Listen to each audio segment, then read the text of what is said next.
बिस्मिल्लाहिर्रहमानिर्रहीम। अस्सलामुअलैकुम स्टूडेंट्स, अल्लाह ताला से दुआ है कि आप खैरियत से हों। हम डिस्कस कर रहे थे मैथ 9 का chapter number 3 logarithms.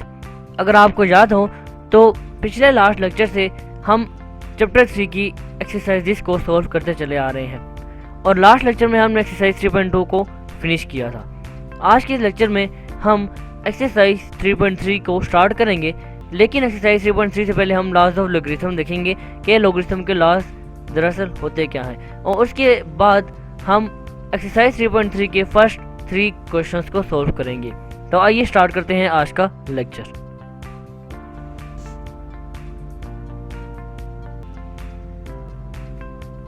Ji students, laws of logarithms. जब भी हम कोई नया टॉपिक डिस्कस करते हैं हमारे माइंड में ये क्वेश्चन अराइज होता है कि हम ये टॉपिक पढ़ क्यों रहे हैं, क्या ज़रूरत है इस टॉपिक को पढ़ने की। सेम इसी तरह लॉज ऑफ लॉगरिथम हम क्यों पढ़ रहे हैं। हमने लॉगरिथम को पढ़ा, अब लॉगरिथम को पढ़ने के बाद लॉज ऑफ लॉगरिथम को पढ़ने की क्या ज़रूरत पड़ी। तो स्टूडेंट्स, अभी जब मैं आपको लॉज ऑफ लॉगरिथम समझाऊंगा तब आपको अपने इस सवाल का जवाब भी बखूबी मिल जाएगा। तो लॉज ऑफ लॉगरिथम्स में जो हमारे पास फर्स्ट लॉ आता है वो कुछ इस तरह से है। अगर दो नंबर मल्टीप्लाई हो रहे हैं, यहाँ पर जनरल इक्वेशन है, दो नंबर फर्ज करें m और n। अगर दो नंबर मल्टीप्लाई हो रहे हैं और इन दोनों नंबर्स का लॉग लिया जा रहा है, तो लॉग की प्रॉपर्टी है, लॉग का ये लॉ है कि वो अलग अलग दोनों नंबर्स पर अप्लाई हो जाता है। यहाँ पर आप देख सकते हैं कि लॉग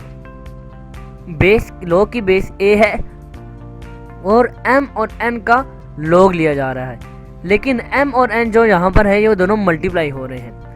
लॉग की ये प्रॉपर्टी होती है कि जब भी दो ऐसे नंबर्स का लॉग लिया जा रहा है जो आपस में मल्टीप्लाई हो रहे हैं, तो लॉग उन दोनों पे अलग अलग अप्लाई तो होता है, लेकिन चूंकि वो मल्टीप्लाई हो रहे होते हैं तो मल्टीप्लिकेशन की सूरत में उनके दरमियान प्लस का साइन आ जाता है। ये इसी तरह ही है जैसे कि अगर मल्टीप्लिकेशन में बेसिस सेम हो तो पावर्स ऐड की जाती हैं, सब्ट्रैक्ट नहीं की जाती। सेम इसी तरह मल्टीप्लिकेशन में जब लॉग दोनों पे अलग अलग अप्लाई होगा तो दरमियान में प्लस का साइन आएगा, जैसा कि आप देख रहे हैं। आइए मैं आपको एग्जांपल के थ्रू समझाता हूँ। सेम इसी तरह अगर m और n की जगह मैं 21 और 5 को करूँ, 21 और 5 आपस में मल्टीप्लाई हो रहे हैं, तो इन दोनों का हम लॉग लेंगे, लॉग 21 प्लस लॉग 5, दोनों का अलग अलग लॉग। चूँकि मल्टीप्लाई हो रहे हैं तो मल्टीप्लिकेशन की वजह से प्लस का साइन आ जाएगा। अब सेकेंड प्रॉपर्टी हम पढ़ेंगे, लॉग लिया जाएगा m और n का ही, लेकिन अब वो मल्टीप्लाई नहीं होंगे, अब वो डिवाइड होंगे। तो आइए देखते हैं, जब m और n डिवाइड हो रहे हों और उन दोनों का लॉग लिया जाए तो लॉग अगेन दोनों पे अलग अलग अप्लाई होगा, लेकिन चूंकि वो डिवाइड हो रहे हैं तो डिवीजन की वजह से उन दोनों के दरमियान माइनस का साइन आ जाएगा। ये सेम इसी तरह ही है, अगर डिवीजन में बेसिस सेम हो तो पावर्स ऐड होने की बजाय पावर सब्ट्रैक्ट हो जाती हैं, जैसा कि आप देख सकते हैं। सेम इसी तरह ही लॉग में भी जब दो नंबर डिवाइड हो रहे होंगे तो हम उनका लॉग दोनों पे अलग अलग अप्लाई करेंगे, लेकिन क्योंकि वो डिवाइड होने हैं तो इस वजह से हम दरमियान में माइनस का साइन लगाएंगे। इसी तरह इसकी भी एक एग्जांपल देख लेते हैं। जैसा कि आप देख सकते हैं, लॉग 21 और 5 का लिया जा रहा है। पहले 21 और 5 मल्टीप्लाई हो रहे थे, अब वो डिवाइड हो रहे हैं, तो लॉग 21 और लॉग 5 दोनों अलग अलग हो जाएंगे, लेकिन डिवीजन की सूरत में दोनों के दरमियान माइनस का साइन आ जाएगा। लॉग 21 माइनस लॉग 5, जैसा कि आप देख सकते हैं। सेम इसी तरह अब थर्ड प्रॉपर्टी लॉग की हमारे पास आती है कुछ इस तरह से। अब ये दो नंबर्स का लॉग नहीं है, ये लॉग लिया जा रहा है सिर्फ एक नंबर का। लॉग लिया जा रहा है m का और m की पावर है n। m का हम लॉग ले रहे हैं और m की पावर हमारे पास n है।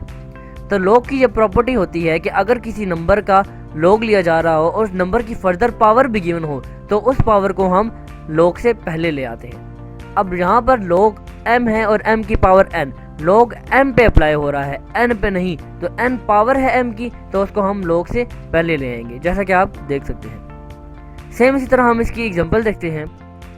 अब इसकी एग्जांपल में आप देख सकते हैं कि लॉग 22 का लिया जा रहा है, किसको बेस कंसीडर करके। जी यहाँ पर बेस लिखी नहीं, तो इसका मतलब कि ये कॉमन नेचुरल वो लॉगरिथम है जो आप पढ़ चुके हैं, जिसकी बेस 10 होती है। तो यहाँ पर अब पावर है 2, 22 की पावर 2। तो जब भी पावर आएगी तो लॉग की प्रॉपर्टी होती है कि वो जो पावर होती है वो लॉग पहले ले आता है। तो आप देख सकते हैं कि यहाँ पर 22 की पावर 2 है, तो तो वो log की वजह से पहले आ गई। अब log हम 22 का लेंगे और अपने आंसर को फाइनलाइज करेंगे। तो स्टूडेंट्स ये थी वो log की प्रॉपर्टीज। आप में से कुछ स्टूडेंट सोच रहे होंगे कि एक प्रॉपर्टी सर बताना भूल गए जो बुक में गिवन है। स्टूडेंट्स वो मैं भूला नहीं, वो प्रॉपर्टी ज़रा क्रिटिकल है, वो आपको ऐसा समझ नहीं आएगी, वो आपको मैं अपने नेक्स्ट लेक्चर में समझाऊंगा। आप अभी ये 3 प्रॉपर्टीज याद रखिए, इनको प्रैक्टिस कीजिए। अभी हम एक्सरसाइज 3.3 पे चलते हैं और इन प्रॉपर्टीज से रेलिवेंट जितने भी क्वेश्चंस हैं उनको सॉल्व करते हैं। तो आइए स्टार्ट करते हैं एक्सरसाइज 3.3। जी students, we are going to start exercise 3.3। अब क्वेश्चन नंबर 1 हम इसका देखते हैं। क्वेश्चन नंबर 1 की स्टेटमेंट है right the following into some और डिफरेंस।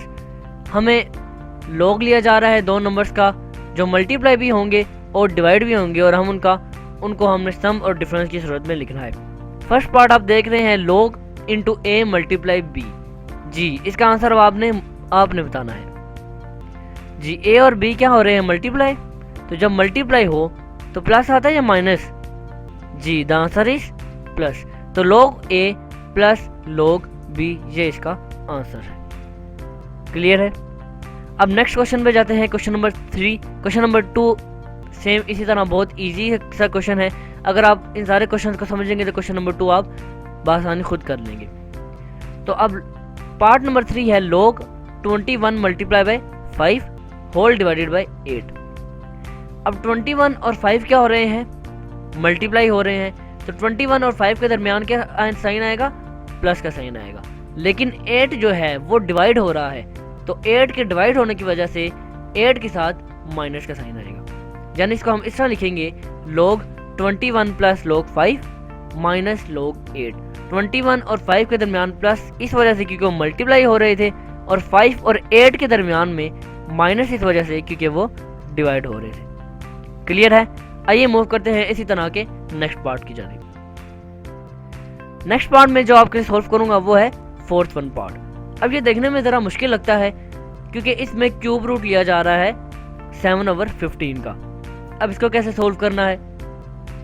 स्टूडेंट्स पहले हमने इसको सिंप्लीफाई करना है, और सिंप्लीफाई करने का तरीका ये है कि अगर अभी आप यहाँ पर देख रहे हैं कि 7 डिवाइडेड बाई 15 और इसका होल क्यूब रूट लिया जा रहा है।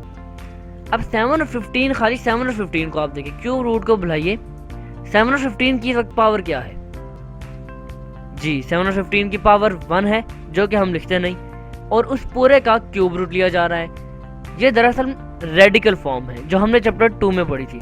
अब इस रेडिकल फॉर्म को एक्सपोनेंशियल फॉर्म में कन्वर्ट करना है कुछ इस तरह से, log 7 और 15 और इसकी होल पावर 1/3। अब ये आया कैसे, ये मैं आपको थोड़ी सी हिंट दे देता हूँ। अभी मैंने आपको बताया 7 और 15 की पावर क्या है? 1 है। तो हमने इसको रेडिकल फॉर्म से एक्सपोनेंशियल फॉर्म में कन्वर्ट करना है। मैंने आपको चैप्टर 2 में सिखाया कि जब भी हम रेडिकल से एक्सपोनेंशियल में जाते हैं तो जो क्यूब रूट या 4th रूट जो भी रूट हमें गिवन होता है उसको हम 1 के नीचे जाकर डिवाइड कर देते हैं, जैसा कि आप देख सकते हैं। अब हम देख रहे हैं कि log 7 और 15 का है और इसकी होल पावर इस दफ़ा आ गई है। तो अभी हमने पढ़ा log की प्रॉपर्टी में कि जब पावर आ जाए तो पावर शुरू में आ जाती है, कुछ इस तरह से पावर शुरू में आ गई। अब log 7 डिवाइडेड बाई 15, 7 और 15 का log है। अब 7 15 क्या हो रहे हैं? डिवाइड हो रहे हैं। तो डिवाइड होने की सूरत में आंसर जो आएगा वो माइनस में आएगा। 1/3 इंटू log 7 माइनस log 15। अब सवाल ये पैदा होता है कि हम इसका सोल्व क्यों नहीं कर रहे? हमारा ये आंसर है लेकिन हम इसका सोल्व क्यों नहीं कर रहे? क्योंकि क्वेश्चन की स्टेटमेंट ज़रा आप देखिए कि उसने कहा है right the following into some और डिफरेंस। हम इसको सिर्फ सम और डिफरेंस की सूरत में लिखना है, इसको सिंप्लीफाई नहीं करना।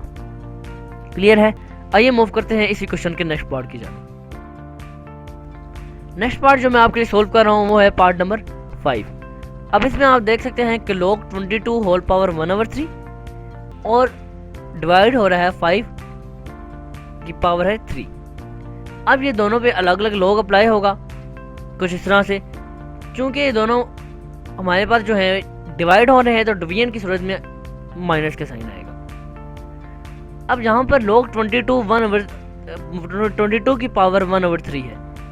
अब पावर आ गई तो पावर log की प्रॉपर्टी होती है कि पावर पहले चली जाती है, तो 1/3 पहले चली जाएगी log से पहले। सिमिलरली इसी तरह log 5 की पावर है 3, तो अगेन पावर इस सूरत में आ गई तो 3 log से पहले चली जाएगी कुछ इस तरह से। और यही हमारा आंसर भी है। अब इसको अगेन हम सिंप्लीफाई नहीं कर रहे क्योंकि उधर क्वेश्चन में हमें सिंप्लीफाई करने को कहा ही नहीं है। क्लियर है? शॉर्ट बहुत सिंपल से क्वेश्चन हैं, बहुत सिंपल से इसके पार्ट है। ये ज़्यादातर आपको एमसीक्यू में पूछे जा सकते हैं। इसका पार्ट नंबर 6 जो है वो सेम पार्ट नंबर 3 की जानिब है, 3 की तरह है। अगर आपने पार्ट नंबर 3 समझ लिया है तो आप पार्ट नंबर 6 भी बआसानी खुद कर सकते हैं। आइए मूव करते हैं नेक्स्ट क्वेश्चन की जानिब। जी students, we are going to start question number 3 of exercise 3.3। आप में से कुछ स्टूडेंट्स सोच रहे होंगे कि लगता है कि सर क्वेश्चन नंबर 2 समझाना भूल गए, वो डायरेक्ट क्वेश्चन नंबर 3 पे आ गए। तो इसका आंसर नो है, क्योंकि मैं क्वेश्चन नंबर 2 लिखवाना और इसको डिस्कस करना भूला नहीं। स्टूडेंट्स, मेरे मुताबिक क्वेश्चन नंबर 3 पहले होना चाहिए था। क्वेश्चन नंबर 2 में उसने एक बहुत बड़ी वैल्यू दी है और उसने कहा है कि इसको सिंगल लोगरिथम में कन्वर्ट करें। तो जब तक आप छोटी वैल्यूज को सिंगल लोगरिथम में कन्वर्ट करना नहीं सीखेंगे तब तक आप बड़ी वैल्यूज को भी नहीं सीख सकते। तो दैट्स वाई मैं क्वेश्चन नंबर 3 को पहले डिस्कस कर रहा हूँ। इसका स्टेटमेंट है right the following in the form of single logarithm. Part number 2 इसका मैं कर रहा हूँ। पार्ट नंबर 1 बहुत सिंपल है, वो आप खुद कीजिएगा। पार्ट नंबर 2, अच्छा अभी हमने क्वेश्चन नंबर 1 में लॉग एक ज्ञान था, सिंगल लॉग था, हमने उसको प्लस या माइनस में लिखा। अब हमें प्लस और माइनस में गिवन है, हमने उनको वापस सिंगल लॉग में लिखना है। इसमें पहले सिंप्लीफिकेशन क्या हो सकती है? जी log 25 में कोई सिंप्लीफिकेशन नहीं, इसको ऐसे ही रहने दें। लेकिन -2 log 3, log से पहले 2 है, इसका मतलब कि ये पावर है जो पहले आ गई है, तो इस पावर को हम वापस लेकर जाएंगे 3 का स्क्वायर, कुछ इस तरह से। अब ये सिंप्लीफाई होगी। ये आंसर अभी भी नहीं है क्योंकि सिंगल लॉग नहीं है, ये अभी दो लॉग है। दरमियान में आप साइन देखें, माइनस का साइन है। माइनस का साइन डिवीजन की सूरत में आता है, तो इसका मतलब log 25 डिवाइडेड बाय 3 का स्क्वायर, और यही हमारा रिक्वायर्ड आंसर भी है। आइए मूव करते हैं इसके नेक्स्ट पार्ट की जाने। नेक्स्ट पार्ट फोर्थ पार्ट है। थर्ड पार्ट बहुत ही इजी पार्ट है। अगर आप फोर्थ को समझ लेते हैं तो थर्ड आप बआसानी कर लेंगे। इसको भी हमने सिंगल लॉग में कन्वर्ट करना है। log 5 plus log 6 minus log 2। अब आप देख लीजिए कि log से पहले कोई नंबर तो नहीं आ रहा, इसका मतलब पावर कोई नहीं है। हमने सिर्फ इसको अब एक मरतबा सिंगल लॉग में लिखना है। अच्छा, log 5 और log 6 के दरमियान साइन है प्लस का, इसका मतलब 5 और 6 आपस में मल्टीप्लाई हो रहे हैं। और log 6 और log 2 के दरमियान साइन है माइनस का, इसका मतलब 2 नीचे डिवाइड हो रहा है। तो इसको हम एक मरतबा इस तरह करके लिख देंगे log 5 multiply by 6 and divided by 2। Clear है? आइए स्टूडेंट्स, अब मूव करते हैं क्वेश्चन नंबर 2 की जाने। जी students, we are going to start question number 2। इसकी स्टेटमेंट है express as a single logarithm. एक बड़ी स्टेटमेंट है, इसको हमने सिंगल लोगरिथम में कन्वर्ट करना। अब आप देख सकते हैं, अगर मैं आपको डायरेक्ट क्वेश्चन नंबर 2 करवाता तो आपके लिए बहुत मुश्किल होता इस क्वेश्चन को सोल्व करना। दैट्स वाई मैंने पहले क्वेश्चन नंबर 3 करवाया। क्वेश्चन नंबर 3 में सिंपल पार्ट से उनको हमने सिंगल लोगरिथम में कन्वर्ट करना था। अब ये हमें क्रिटिकल पार्ट दिया गया है और इस पूरे पार्ट को हमने सिंगल लोगरिथम में कन्वर्ट करना है। अच्छा, क्वेश्चन नंबर 3 में हम डिस्कस करके आए कि पहला स्टेप क्या होता है कि log से पहले अगर कोई नंबर है तो हमने इसको अगेन पावर बनाना है। पहला डिजिट ये आप देख सकते हैं log x, इसको ऐसे ही रहने देना है क्योंकि इससे पहले कोई नंबर नहीं। अब log x ये दूसरा, इससे पहले नंबर आ गया 2, यानी कि x की पावर 2 है, इसको अगेन पावर में लेकर जाना है। यहाँ पर 3 log इंटू x प्लस 1। अब log से पहले अगेन एक नंबर आ गया है, इसका मतलब x प्लस 1 की होल पावर 3, इसको अब हमने पावर में लेकर जाना है। और यहाँ पर log से पहले कोई नंबर नहीं, तो इसका मतलब इसको हमने ऐसे ही रहने देना है। तो पहला स्टेप हमारा ये कि हम इनकी पावर्स बनाएंगे कुछ इस तरह से। आप देख सकते हैं यहाँ पावर होगी। अब हमने देखना है कि log कैसे जो प्लस है उसको प्लस में करें, जो माइनस है उसको माइनस में करें। तो पहले हम इस इक्वेशन को ज़रा अरेंज कर लेते हैं। देखिए स्टूडेंट्स, यहाँ पर log x और log x स्क्वायर ये दोनों क्या हो रहे हैं, डिवाइड या मल्टीप्लाई? जी द आंसर इज डिवाइड, क्योंकि जब डिवाइड होता है तो आंसर हमारे पास माइनस में आता है। अब इस प्लस को आप छोड़िए। अब ये देखिए log x plus 1 whole power 3 minus log x square minus 1। अब ये दोनों, इनको सिंगल log में लिखना है। इन दोनों के दरमियान साइन कौन सा है? माइनस का। तो माइनस का साइन का मतलब है कि ये दोनों डिवाइड हो रहे हैं, तो इन दोनों को डिवाइड करके लिखते हैं। कुछ इस तरह से। इन दोनों को हमने अलग लॉग एक सिंगल लॉग में लिख लिया, इन दोनों को हमने अलग सिंगल लॉग में लिख लिया। लेकिन अभी भी हमारा सिंपलीफाई आंसर नहीं है, क्योंकि उसने कहा है सिंगल लॉग, और ये सिंगल लॉग नहीं है, अभी 2 लॉग्स लिए जा रहे हैं और दरमियान में यहाँ पर प्लस का साइन है, तो इसको हमने सिंपलीफाई फर्दर करना है। अच्छा, जब प्लस का साइन आए तो फिर इसका क्या मतलब होता है कि 2 जो लॉग हैं वो मल्टीप्लाई हो रहे हैं। अब हमने इनको मल्टीप्लाई करके लिखना है, तो इनको ये हमने मल्टीप्लाई कर दिया, x को x प्लस 1 होल क्यूब के साथ, x स्क्वायर को x square minus 1 whole cube, numerator को न्यूमिनेटर के साथ, डिनोमिनेटर को डिनोमिनेटर के साथ हमने मल्टीप्लाई कर दिया। अब हमने यहाँ पर इसको फर्दर सिंपलीफाई करना है। फर्दर सिंपलीफाई करने से पहले आप यहाँ पर देखिए, ये x स्क्वायर है और ये x है, क्या ये कट सकते हैं? जी, the answer is of course ये कट सकते हैं। तो ये x कट जाएगा और ये इसकी पावर 1 बच जाएगी, कुछ इस तरह से। अब यहाँ पर x स्क्वायर माइनस 1, अगर आप यहाँ पर फर्दर सिंपलीफिकेशन करें तो यहाँ पर x स्क्वायर माइनस 1 है, ये वो फार्मूला है a square minus b square is equal to a plus b into a minus b. तो ये x स्क्वायर माइनस 1 का होल स्क्वायर आप लिख सकते हैं, तो इसको मैं खोल के लिखूंगा x plus 1 into x minus 1। Clear है? अब यहाँ पर आप देखें, यहाँ पर x प्लस 1 की पावर क्या है? 3, और यहाँ पर x प्लस 1 है, तो ये x प्लस 1 और ये इसकी पावर 3 कट जाएगी और ऊपर x प्लस 1 की होल पावर 2 आ जाएगी, कुछ इस तरह से। और यही हमारा रिक्वायर्ड आंसर भी है। स्टेप देख लीजिए, पहले हमने इनको इनकी पावर्स में लिखा, पावर्स में लिखने के बाद इन दोनों को डिवीजन में लिखा, इन दोनों को डिवीजन में लिखा, फिर चूंकि दरम्यान में प्लस का साइन था तो मल्टीप्लाई कर दिया न्यूमिनेटर को और डिनोमिनेटर को सिंगल लॉग बच गया। फिर यहाँ से x स्क्वायर और एक x काट के यहाँ पर खाली x बच गया। फिर हमने इसको खोला फार्मूले के जरिए, ये अपनी एक पावर से कट गया, x प्लस 1 होल स्क्वायर बच गया और नीचे x इंटू एक्स माइनस 1 बच गया, और ये इससे फर्दर सिंपलीफाई नहीं होता, और यही हमारा रिक्वायर्ड आंसर भी है। क्लियर है स्टूडेंट्स? लॉगरिथम का एक लॉ जो बच गया है वो हम अपने नेक्स्ट लेक्चर में करेंगे। आपसे मुलाकात होगी अब इंशाल्लाह नेक्स्ट लेक्चर में, तब तक के लिए अल्लाह हाफ़िज़।